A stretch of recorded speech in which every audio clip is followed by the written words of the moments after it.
మొన్న ప్రతిష్టకు పోయినాం. ప్రతిష్టకు పోయినాక మా వదిన ఉండు పోదులే అంటుంది.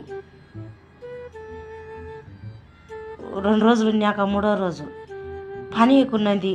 ఇంకా కొంచెంసేపు ఉన్నాక వదిలే, మళ్ళొచ్చిన బస్సుకు వదిలే, మళ్ళొచ్చే బస్సుకు వదిలేని మా మేనత్ అంటుంది, షాయ్ పోనీలే మంచికి తూకం పోనీ ఎవరుళ్ళ కాడ వాళ్ళు ఉండాలా అంటే, వస్యా నువ్వు నీ మొగుడు తిన్నీకి హక్కుంది. మా ఆయన సొమ్ము సొంతం రక్తం పంచుకొని పుట్టిన చెల్లెళ్ళము. మా ఆయన సొమ్ము తిన్నీకి మాకు హక్కు లేదా?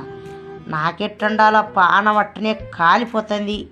నా ఊరికి వచ్చి నా ముయినముడ తిన్నట్టు తింటివి ఎదురుగంటే ఏమనుకుంటుంది అనేలే. పోనీలే మంచికి తూకం. కడుపున పుట్టిన చెల్లెళ్ళం మామ తిన్ని